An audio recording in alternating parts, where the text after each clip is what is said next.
మాదాపూర్లో residence కాలేజీలో గొడవ ఎందుకు జరుగుతుంది? జనరల్ గా ఏంటి అంటే శాతవాహన క్యాంపస్ ఇది. అయితే ఇంతకు ముందు ఒక 2 years బ్యాక్ 3 years బ్యాక్ కూడా సేమ్ ఇదే ఇష్యూ. ఫుడ్ తోటి మాదాపూర్ రెసిడెన్స్ జూనియర్ కాలేజ్ లో ఫుడ్ చాలా ఇష్యూ అవుతుందని చెప్పి దానికి సంబంధించి పిల్లలు అస్వతకు గురయ్యారు అని చెప్పి, అంటే హెల్త్ బాగాలేకుండా ఉండడం, ఇదంతా జరిగింది అని చెప్పి మనంతా చూసాము. సో ఒకసారి దానికి సంబంధించిన విజువల్స్, దానికి సంబంధించిన న్యూస్ కూడా అప్పట్లో బాగా వైరల్ అయినాయి. అయితే ఇప్పుడు 2.5 లక్షల నుంచి 3 లక్షల వరకు ఫీజులు వసూలు చేస్తూ ఫ్రీక్వెంట్ గా బ్యాక్ టు బ్యాక్ ఫుడ్ లో పురుగులు వస్తుంది, తింటే తిను లేకపోతే లేదు అనే ఒక నిర్లక్ష్య ధోరణితో సమాధానం చెప్తున్నారు అనేది రీసెంట్ గా నేను వార్తల్లో చూసి చాలా బాధ. ఇక్కడ తప్పు ఎవరు? తప్పు రెసిడెన్స్ కాలేజ్ దా? నిజంగా ఒరిజినల్ గా రెసిడెన్స్ ఏమన్నా అక్కడ మేనేజ్ చేస్తుందా? నాకు తెలియదు. నాకు తెలిసినంత రెసిడెన్స్ అనేది ఫ్రాంచైజీలు ఇచ్చేస్తుంది. అంటే ఒక టీ షాప్ కానీ ఫ్రాంచైజీ ఇచ్చినట్టు ఒక మిస్టర్ టీలో లేకపోతే మంచి మంచి ఉన్నాయి కదా, నాకు తెలిసి మిస్టర్ టీ ఒకటి, టీ హౌస్, ఇంకా చాలా ఉన్నాయి కదా. సో ఇలా ఏదైతే ఒక టీ షాప్ ని ఒక ఫ్రాంచైజీ, ఒక ఫుడ్ రాఘవేంద్ర ఒకటి ఫ్రాంచైజీస్ ఇస్తుంటారు నాకు. సో ఇలా ఫుడ్ లేకపోతే ఈ విధంగా టీ షాప్లు ఈ విధంగా ఫ్రాంచైజీలు ఇచ్చినట్టు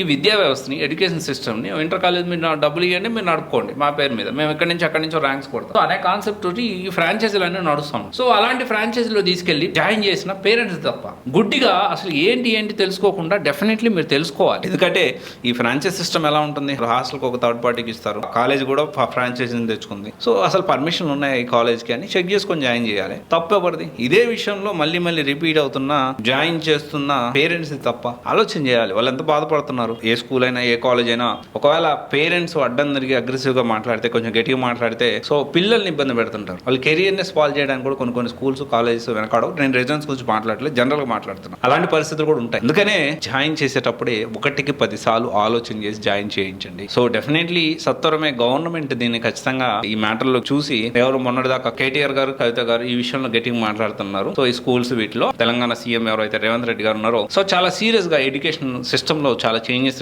తీసుకురావడానికి ప్రయత్నం చేస్తున్నారు. బట్ ఇలాంటి విషయాలు కూడా మీరు ఖచ్చితంగా ఫోకస్ చేయాల్సిన అవసరం ఉంది. అండ్ చాలా ఇనిషియేటివ్స్ తీసుకొచ్చారు. లైక్ మన ఫుడ్ సేఫ్టీలో ఎప్పటికప్పుడు ఇన్స్పెక్షన్ చేస్తూ కొంచెం ఒక బెటర్ గా చేయడానికి ప్రయత్నం చేస్తున్నారు. డెఫినెట్లీ దీని గురించి కూడా మీరు ఆలోచిస్తారని రిక్వెస్ట్ చేస్తున్నాను. తల్లిదండ్రులారా, పేరెంట్స్ ఒకటే ఆలోచన చేయండి. ఆలోచన చేయాల్సిన విషయం ఏంటి అంటే, జాయిన్ చేసేటప్పుడే 1కి 10 సార్లు కనుక్కో. ఈ ఫ్రాంచైజీస్ లో ఇలాగే ఉంటుంది, అన్నిట్లో కాదు బట్ ఉంటదేమో. ఉన్నా ఒకసారి జాయిన్ చేసినాక మనం గట్టిగా మాట్లాడలేని పరిస్థితి ప్రజెంట్ అయితే మన సిస్టమ్ అలాగుంది. Thank you.